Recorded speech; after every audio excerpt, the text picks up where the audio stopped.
কুষ্টিয়ার খোকসা কালীবাড়ি সদরুদ্দিন খানের ইটের ভাটার কর্মকর্তা মোহাম্মদ পলাশ হোসেন দুর্বৃত্তদের হামলার শিকার হয়। ৩/১২/২০২৪ রোজ মঙ্গলবার সকাল আনুমানিক 10:30টার দিকে কালীবাড়ি এমন ঘটনা ঘটে। পলাশ এখন খোকসা উপজেলা স্বাস্থ্য কমপ্লেক্সে চিকিৎসাধীন অবস্থায় রয়েছে। এ বিষয়ে পলাশ বলেন, এরা কাজকর্ম করে না, এরা অতর্কিত এই কিছুদিন হলো এইরকম সশস্ত্র গ্রুপ নিয়ে ঘোরাঘুরি করছে।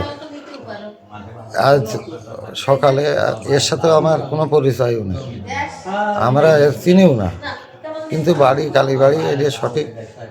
কিন্তু আমার এসে টাকা চাই প্রথমে, আমি তো টাকা দিতে পারবো না, পরে চাকরি করি, টাকা দেবো কীভাবে? এই কয়েকদিন ধরে আমার টার্গেটে রেখেছে। আজকে ফাঁকা পেয়েছি, ভাড়াই কেউ ছিল না, 8-10 জনের একটা গ্রুপ নিয়ে এসে অতর্কিত হামলা চালিয়ে টাকা পয়সা লুট করলো, মোবাইল নিয়ে ছিনতাই করলো, মোটর সাইকেল ছিনতাই করে নিয়ে গিয়েছে। আরও যাওয়ার সময় বলে গিয়েছে, থানায় যদি এ নিয়ে মুখ খোলিস তোর জীবন বাঁচবে না। কেউ কথা অভিযোগ দিয়েছেন না, আমি আহত অবস্থায় আমার হসপিটালে ভর্তি করেছিল স্থানীয় লোকজন। আমি আইনি আশ্রয় প্রার্থী। অভিযোগ করবেন? হ্যাঁ, অবশ্যই। আচ্ছা, আপনি কোন ভাটায় কাজ করতেন? সদরুদ্দিন খান ব্রিক্স, অর্থাৎ SKB ব্রিক্সে। সদরুদ্দিন খানের ভাটায় আপনি ম্যানেজার নাকি? জি, ম্যানেজার হিসেবে কর্মরত। সেই ভাটার উপরেই ঘটনা ঘটেছে? হ্যাঁ, ভাটায় একদম ক্যাশ বাক্সের পাশেই আমাদের রুমই, ওখানে ইট বেশি, ওখান থেকেই অতর্কিত হয়েছে হামলা।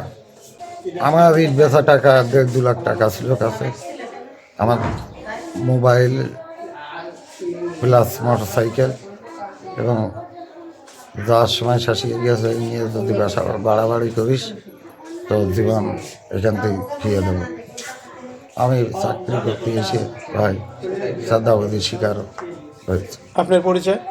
আমি বাড়ি কালীগঞ্জ, ঝিনাইদহ। দীর্ঘদিন এই SKB ব্রিক্সে চাকরি করি। এই আর কি। আপনার নাম? আমার নাম পলাশ। পলাশ নামের রোগীটা আমাদের এখানে ভর্তি হয়। সে বাম কানে জখম এবং মাথায় 2টা জখম নিয়ে আমাদের এখানে আসে। আমরা রক্ত বন্ধ করার ওষুধ দিয়ে এবং সেলাই দিয়ে রক্তটা নিয়ন্ত্রণের রক্ত বন্ধ করি এবং ভর্তি রাখি। এখন রোগী স্বাভাবিক অবস্থায় আছে। এ বিষয়ে কালীবাড়ি ফরাদ হোসেনের কাছে জানতে গেলে তাকে বাসায় পাওয়া যায়নি। তবে তার স্ত্রী বলেন, এখন ওদের ভিতরে একটা ভালো সম্পর্ক ছিল, বুঝছেন?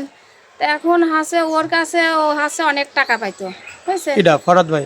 হ্যাঁ, টাকা পাইতো, দেয় না দিলি পারে ও চাতি গেছে, চাতি যাওয়ার পরে ওই পলাশি ছুটে ওর মারতে আসে। তখন দেখা যাচ্ছে ওই জায়গা যাই হোক একটা কিছু হয়েছে, একটু হওয়ার পরে তখন ও দিই নাই। আর ওই এখন বলতেছে আমার কাছে আরও বহুত কিছু দেখা যাচ্ছে যে চাঁদাবাজি চেয়াবার আছে, আর দোষ দিচ্ছে আমার স্বামীর নামে দোষ দিচ্ছে। এইগুলো বিষয় খাচ্ছে ও তুলে আমার স্বামীর নামে দিচ্ছে। এই জন্যই তো আমার স্বামী আরও মাথা চেতে যে সে রাগে জানাই, সে তার কাছে আরও টাকা চাতিয়েছে, তাহলে আমার টাকা দে, তুই এইগুলো করতেছি, আমি বহুত টাকা পাবিও জীবনে, কিন্তু 1 টাকাও দিচ্ছে না আমার স্বামী। আরও আমার কাছ থেকে বরঞ্চ 20,000 টাকা নিয়েছে, আমার সামনে নিয়ে আসলে আমি সামনে প্রমাণ দেবো যে আমার কাছ থেকে টাকা নিয়েছে, সেই টাকা 1 টাকাও দিই নাই আজ পর্যন্ত। কে নিছিল? পলাশ নিছিল। টাকা দিই নাই? না, আমার দিই নাই, আর আমার সংসারটাও চুষে খেয়ে ফেলছে। পলাশ অভিযোগ করেছে যে আপনার স্বামী তাকে মেরে মোটরসাইকেল, মোবাইল এবং 2 লক্ষ টাকা নিয়েছে। এই বিষয়টা আপনি? এটা একদম মিছে কথা, এটা সত্য কথা না। আর দিনের বেলা কেউ কোনদিন চাঁদাবাজি যায়? হ্যাঁ, আরো ওর নামে ওর পুলিশদের ধরা দেয়, ওর ক্ষমতা ছিল পুলিশদের ধরা দেয়, সব বারে ওই ঘটনা করেছে। আরো আমার স্বামী শুষে খাইছে, আমার সংসার দায়িত্ব কিছু নাই। আর আওয়ামী লীগ ক্ষমতায় কালে ও আমার স্বামী শুষে একদম শেষ করে দিয়েছে। ক্ষমতায় থাকতে ওর দাপট দেখা ওর শেষ করে দিয়েছে, আর আমার সংসারটা একদম ধ্বংস করে দিয়েছে। কিছুই নাই আমার সংসারে। ফরাদ ভাই কোন এখন? কোথায় আমি বলতে পারবো না, বাড়িতে আসে না, এই জানি। এটা হাতাহাতি না মারামারি হয়েছে, এটা কি শুনেছেন আপনি? আমি জানি না, পরে একটু শুনলাম যে এই টাকার বিষয় নিয়ে একটু রাগারাগি গ্যামজাম হয়েছে, এই পর্যন্তই আমি জানি।